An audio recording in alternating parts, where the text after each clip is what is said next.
Wouldn't you know it, I get back in a truck and now truck drivers are being canceled. Our world is full of shit.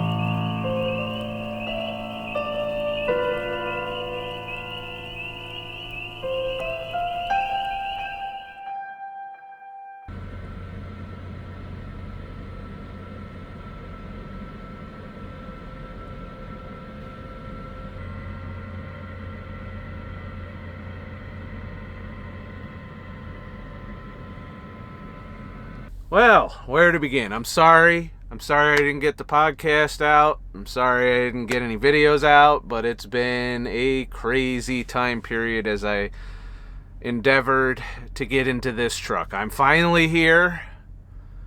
Day one was a bit rough.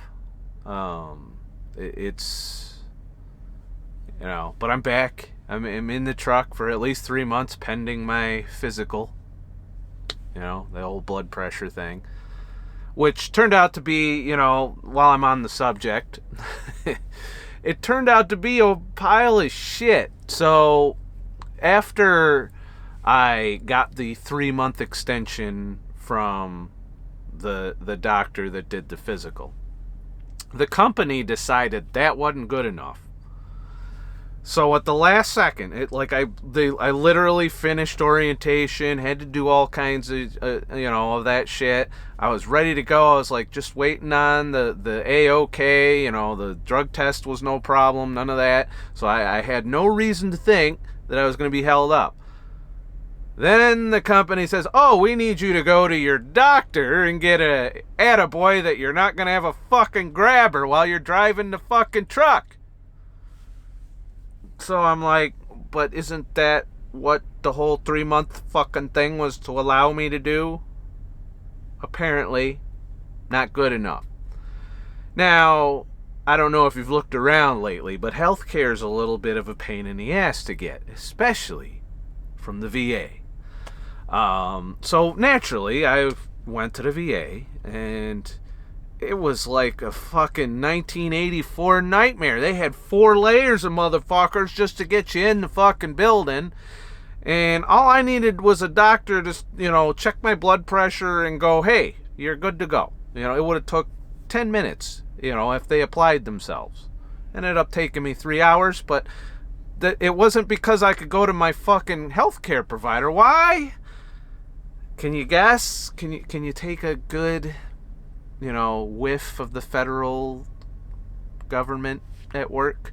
And so I go in, they're like, "No, you got to make an appointment." Anybody who knows the VA knows that if you make just a regular appointment with your provider, it's generally a month away, at least. So I'm like, I can't afford to sit here. I mean, that burns up a month of my whole fucking exemption. So I go to the fucking ER. That's right, I'm that asshole. Thankfully, not very busy. Turns out, I'm not the only one who didn't want to go to the hospital for the last couple of years, because I've never seen it as desolate. There was one other person in the ER waiting room.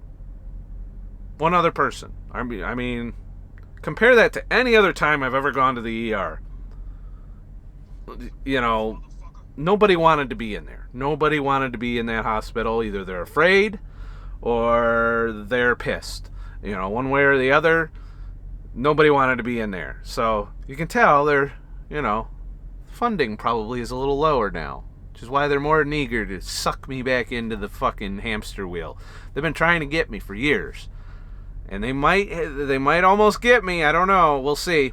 But I get into the motherfucker, and the when they take you in, they take your blood pressure. So, sure enough, I was like 128 over 35 or some shit. Well within passing. I would have passed. If that had been my blood pressure for my fucking physical, I would have passed. She took it 2 or 3 times just to verify, but she said, no, this is normal. You must have just had nerves or something, or coffee, or, which I did. I had coffee and nerves. Imagine that. But that, in and of itself, you would think that would be, oh, he's good. You just fucking give him a 1 year. Give him a 2. No, I still gotta wait. 3 fucking months. Even though, not only that, it took a while, but then the interrogation began. I felt like I was being interrogated about my status. That shit that they want me to fucking put in my arm that I've managed to never put in my arm? Well, it turned out to be a big fucking push. They're like, have you had it? And I was like, no. And then they press me. Like, this is like, you ever go into a place and they're trying to sell you shit and you don't want to buy it and you're not really interested, but they just keep going? That's exactly what happened. They were like, well, you should, you got to do this, and they gave me all of the, which I can't talk about here on YouTube, but they gave me all the same bullshit that I've already disproven multiple times. You'd have to see some of my earlier podcasts for that, as excuses, Now, I understand. They work in the emergency room. They've probably seen the worst of the worst, But, when you see car accidents come in, does that mean you tell all your fucking patients not to ever drive again?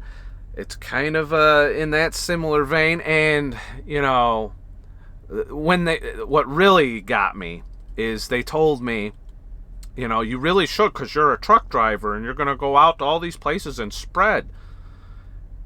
And I didn't say a word because it was useless. There was nothing I could do. But what I wanted to say was, no, because that thing that you want me to do doesn't do anything about spreading shit. Turns out you're pretty much a super spreader with that shit. I think that's as close to talking about this as I can get. But it was very scary. I don't want to be in the fucking healthcare system at all. The only reason I was there, is I needed a letter saying my blood pressure was good. I got it, but not before being very heavily interrogated and pressured. They even put it on my paperwork when I left. I didn't go in there for that. I went in there for fucking blood pressure, dickheads. Why don't you just focus on the illness at hand instead of focusing all your energy and tension on this other thing? Maybe there'd be less problems with people losing their lives to preventable illnesses because you didn't give them the attention because you got all your attention focused on this other horse shit. All right. So, having gone through that, I don't know how I passed the blood pressure check with all of that shit going on. But I got that. I got a letter from the ER doc. But that's not that's not good enough. He wants me to get back in the system and go do a full wellness physical and all of that shit, and to again talk to my doctor and to check my diet and to check all of this other shit. So I got another appointment in a month to go in and get my coverage reestablished with the VA because I haven't gone there in 2 years. So now I have to get rolled back into the system. And believe me, they'll keep rolling you back in the system because if they can get you in that hamster wheel. Yeah, you're paying a little copay for your shit. But guess what? They're raking in the federal dollars at that point. It's still a money-making, for-profit scheme, people. I don't care if it's a government VA system or not. The difference is they're raking the taxpayers over the coals instead of the person that's paying the health insurance and, of course, all of the other methods that people use to fund their health care needs. I didn't want to be in there. I don't want to go back.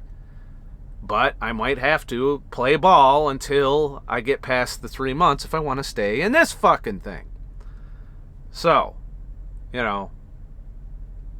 that was that experience. And then I get out here, and I gotta say, trucking has gone downhill since I left. It's only been a year, people, and it's already a shadow of what it was. First of all, the company I work for, I'm not going to get into specifics, so don't ask. You're free to guess all you want. I will neither confirm nor deny who I work for. That's part of the reason I'm on YouTube and I'm being safe about it. You can guess all day. I don't care. I'm just not going to acknowledge or tell you who I work for. That being said, Because the other thing is I'm not exactly getting paid to recruit motherfuckers. Just saying. That being said, they've cut down on the number of trucks and they're half the number of drivers they had before. The office personnel. It used to be a big office with tons of cubicles with a bunch of motherfuckers taking individualized care of you. Now you got three motherfuckers. One of them's the big boss. Okay, maybe four. Maybe, dispatchers taking care of you. And now instead of going to one point of contact whenever I have a problem, I have to sit and play office worker in this truck and call 10 different motherfuckers to solve problems. Because the first person you call, 9 times out of 10, is going to be like, I don't handle that, you got to call this person. And then you call that person. My favorite's when you get into one of those fucking circular clusterfucks where you call them and they're all just telling you to call the person you just fucking talked to all day. It's like, doesn't anybody have a fucking job? You're supposed to be helping me keep the truck rolling. Needless to say, I've lost many hours of drive time, of even getting in the truck, to these things that used to be handled transparently to the driver. You go through orientation. Here's 3 years ago, you go through orientation, they do all your shit, you sit through 3 days of classes, they make sure you know what you're doing, they road test you, they piss test you, they check all your shit, they hand you your fuel card. The fuel card is active, assigned to you, and assigned to your truck. It's really quite easy, you would think. Not only did I have to transfer my old card, which I didn't even know was still turned on, to the new card. The new card wasn't fucking activated, and then I found out yesterday at the fuel stop the fucking thing wasn't active for fuel. And people wonder why there's a fucking driver shortage. Alright, when we drive, we don't want to do office work, because we get a limited amount of time in our day to do shit. I'd be another 100 miles down the road if I didn't have to fucking call 3 different people to figure out why my fucking fuel card didn't have fuel authorized. At first I was told to call the Comdata company. I called them, they're like, well, it's your company. So then I call the company and they're like, well, you gotta call this person in the company. And then you fucking call them, and I asked, and they were like, oh, well, we got it fixed for you, after another 30 minutes of being on hold after they answered, and about an hour of being on hold before they answered, eating up all my fucking time. Finally, and then I asked, why wasn't it on in the first place? Oh, we don't know. Well, I can tell you, because that used to be handled in orientation. They used to do that right off the bat. When they handed you that fuel card, it was assigned to you. It was associated with you. It had your truck in it. And all you had to do was go and fucking fuel. All of that's gone. They have got it down to the bare bones now. And none of the office people are really going to back you up very easily. If I have a problem with a fucking customer now, I have to go to a specific office person who handles only that. Same thing. So we used to have a driver manager. And that driver manager used to be the person you called who would go out. We never had access to customer service reps. We never had access to talk to the customers at all. We weren't allowed to. They wanted a go-between. And what that did, when you had it set up that way, is it allowed the driver leader to do all of this phone fucking things while you're driving, so that you don't have to stop for hours on the phone. Because you're not supposed to drive and be on the phone. And you definitely can't do all this admin shit when you're driving, because you're looking at fucking numbers, you're looking at fucking cards, you're looking at this, you're looking at that, you gotta write this down. You can't do that and drive. It's not possible. So you have to be pulled over to do that. And so that, and from what I've heard from some other people working for other companies, it's similar. It's just like the quality of management has gone down dramatically in terms of, and that's my impression coming back.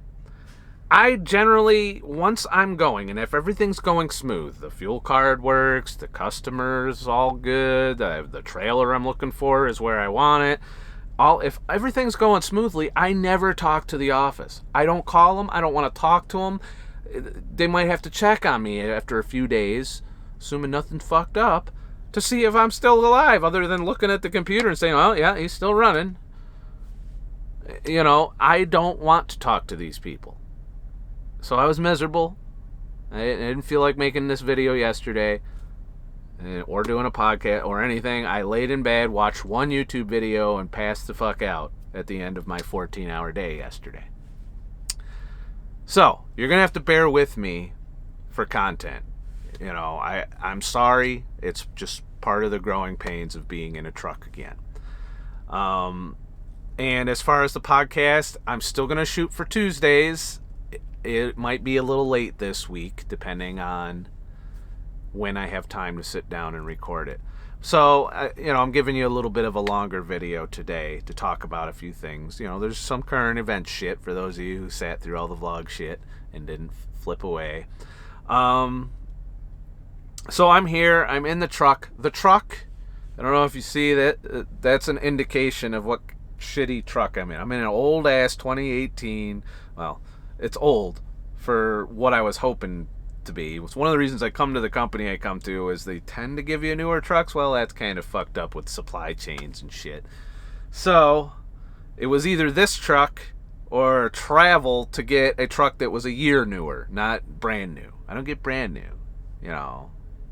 Almost 16 years driving and still not getting the brand new trucks. Anyways, this truck it runs good. But it's got so much fucking personality, it's fucking ridiculous. I snagged it. It's a Kenworth, a 2018 Kenworth. I knew it was going to pull, hills fairly decent, assuming it didn't break down. And it had at first they wanted to put me in a shitty-ass Volvo that was about the same age. And I don't like, if you're going to live in a truck, which is essentially what I'm doing when I'm over the road, I do not like Volvos. Their interiors are not a friendly place. They're small. They're more compact. Yeah, they're a little smoother riding down the road, but I like a lot of room since I live in here and I got to do all my shit in here. So I'm in a Kenworth. It's fucking, yeah. And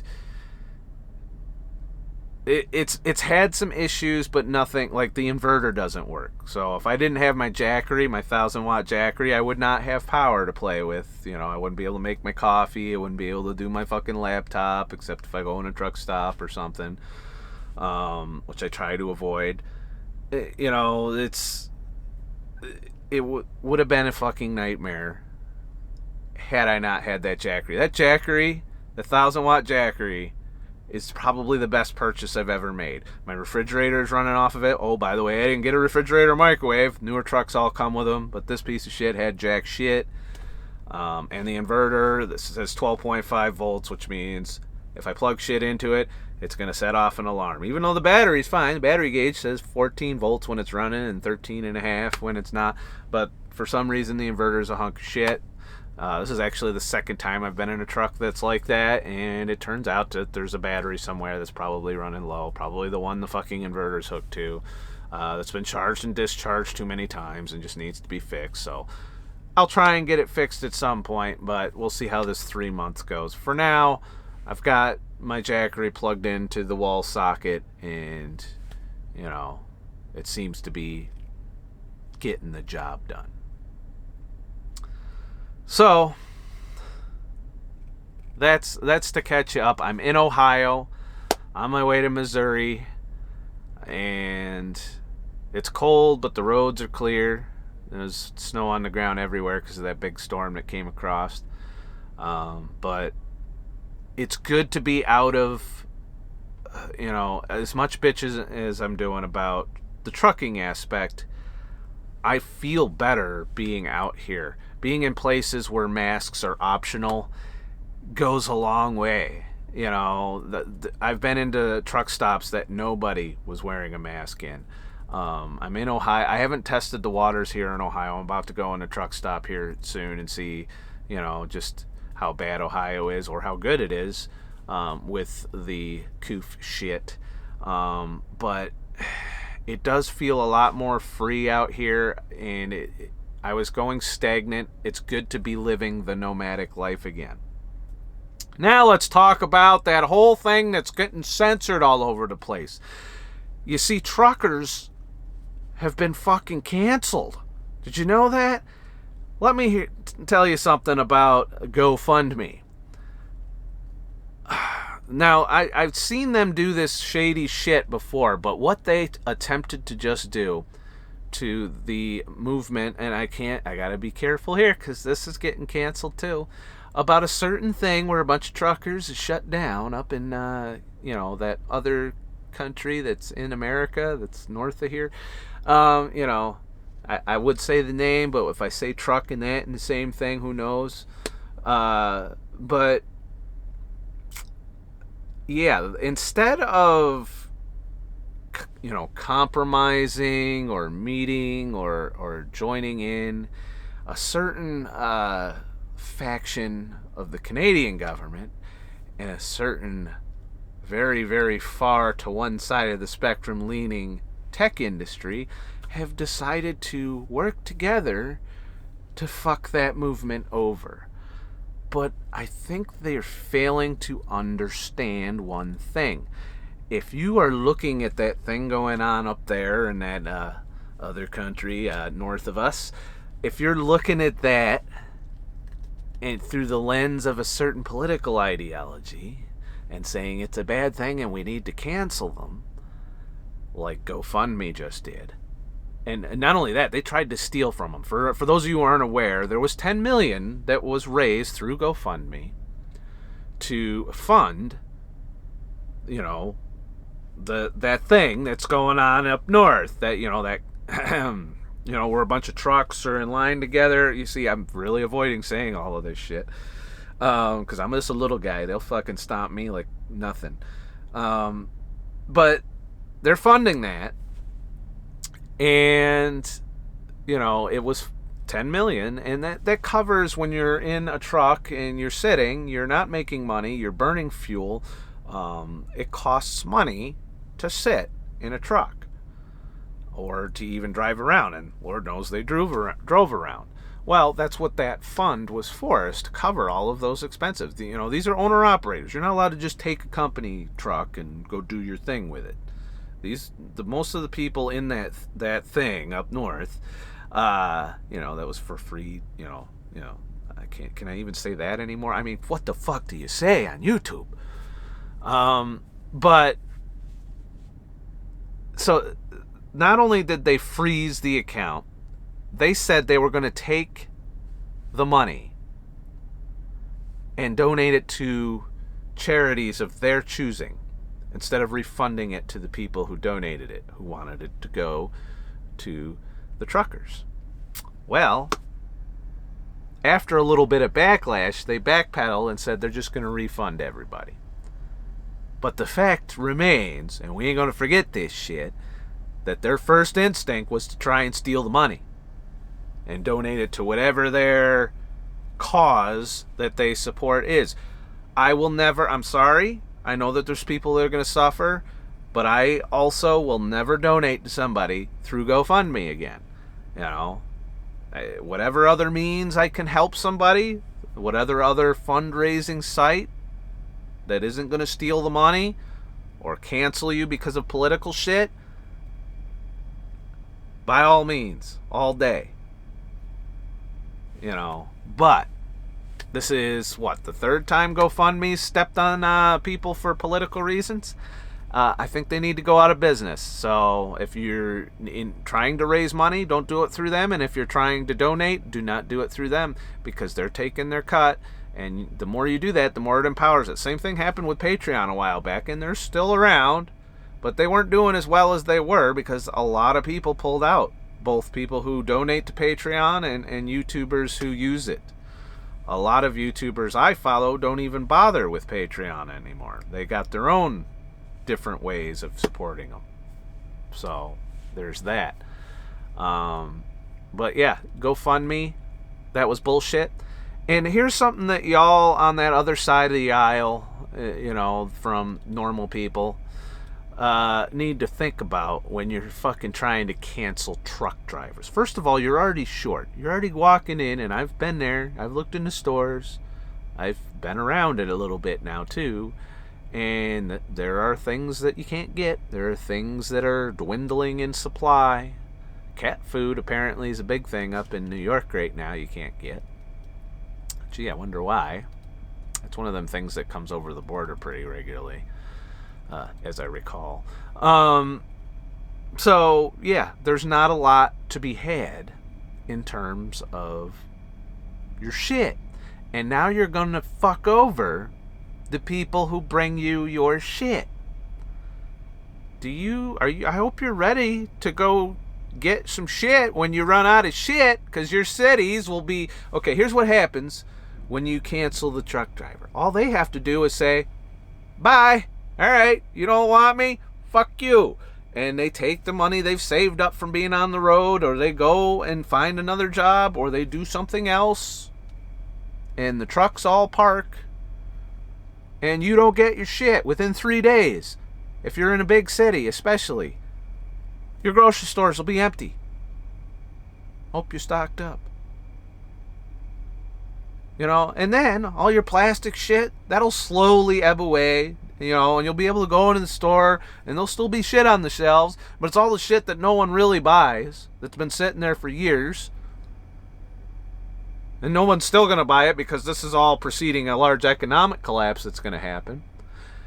Then, all that shit, as that goes away, isn't going to be replaced because none of the companies that manufacture shit can make shit, because they rely on truckers to bring their shit, the parts that they assemble at their factories, to give you more shit. So there goes your cars, there goes your fucking Teslas, there goes all of your shit. Don't fuck with truckers. And what happened up north has definitely shown a lot of people just how much power truckers have currently. Self-driving in the future aside, we're still a ways off. Good luck getting all the parts for that when you fucking ain't got no truckers to fucking replace.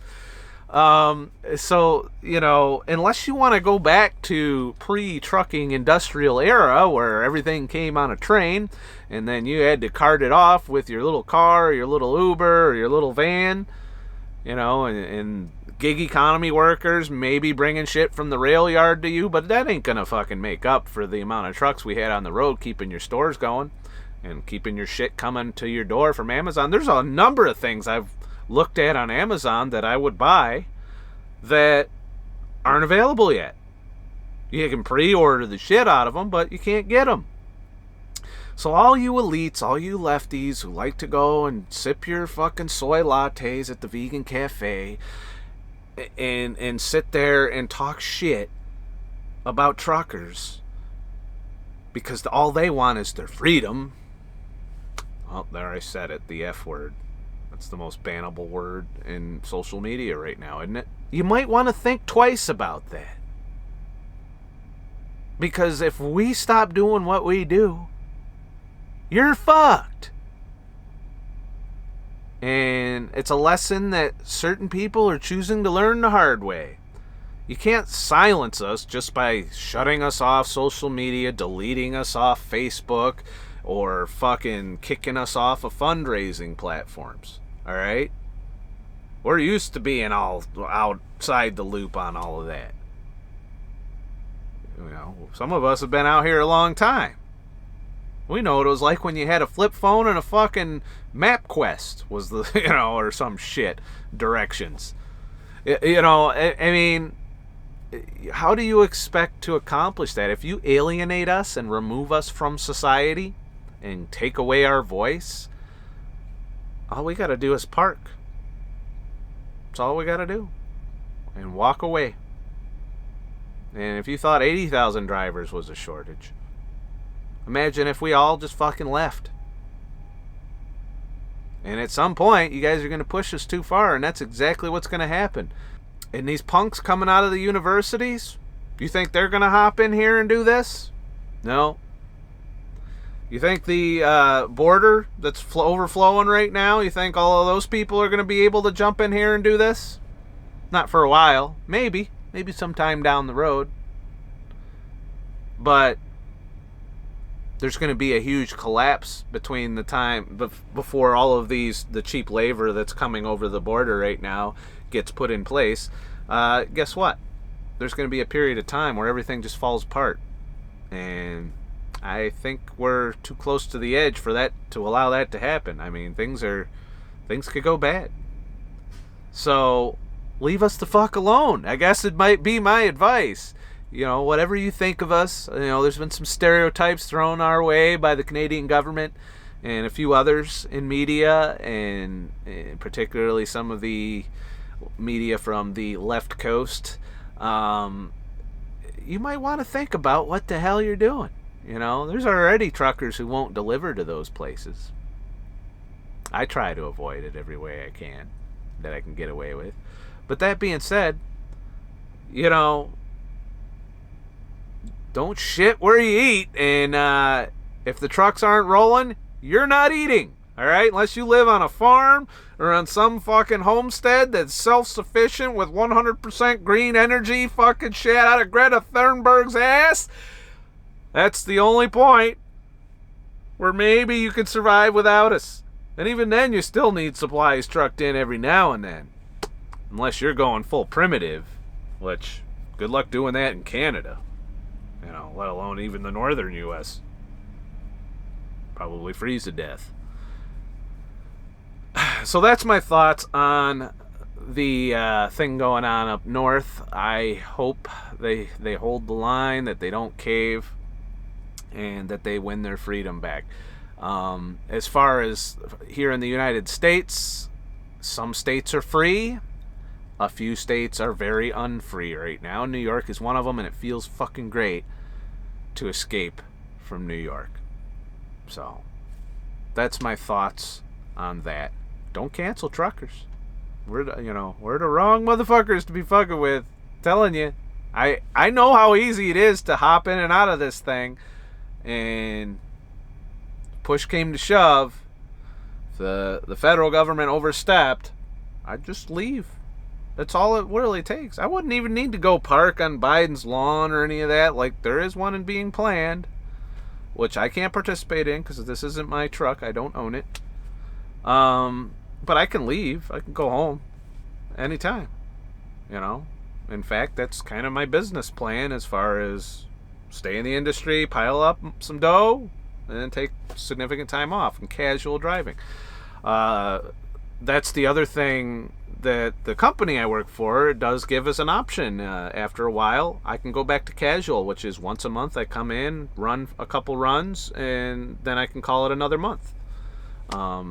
Anything to keep me in the loop so that I can hop in and move some freight. So if it came down to it, I wouldn't even need to quit my job. I could just drop down to casual and haul just enough freight to survive. You know, so that's all I had to say about this. You know, coming out here, and you know, to ask for your patience as I get up to speed again, and then I'll start churning content a bit more. I was able to today because, you know, it's a day where it should go smoothly. You know, I just have to get to the next fuel stop and fuel there and all of that. So I got some break today.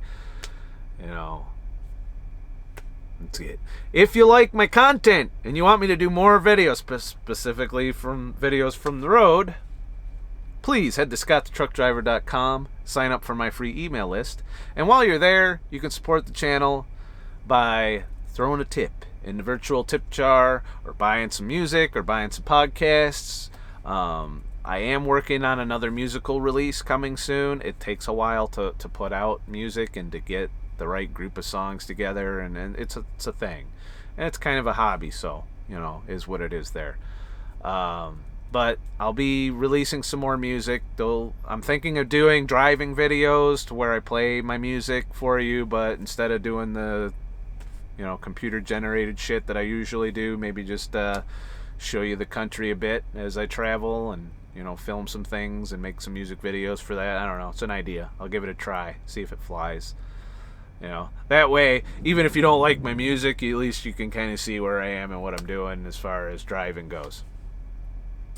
But that's it. The fuck do I know? I'm not an expert. I'm just an asshole. I'm on the road again. I don't know where I'm going after Missouri. So I don't even know where exactly in Missouri I'm going yet. I haven't looked. I know, but I don't know till I look. Exactly. So that's it. Have a nice motherfucking day. And shit. Don't cancel us truckers. We'll cancel your fucking... all your shit. None of your shit is coming if you cancel us. You leave us the fuck alone on social media. You leave us the fuck alone on YouTube. Stop fucking with us. Don't fuck with our payment providers. Don't fuck with any of that. Because if you do that, then we won't haul your shit. And you're pretty dependent on your shit, aren't you? Ask yourself, what would you do if there were no trucks? And you went into the store and it was fucking empty. I mean, fucking empty of any essential good whatsoever. All was left was some fucking Valentine's Day candy. Because that's a fucking worthwhile holiday everybody spends money on now, isn't it? Oh, please don't hit my shit. It's the last thing I need, somebody to hit my shit. My first fucking trip. Is he gonna make it? I don't know. He is awful close. Like inches from my mirror. And now he's fucking... Dude, pull up.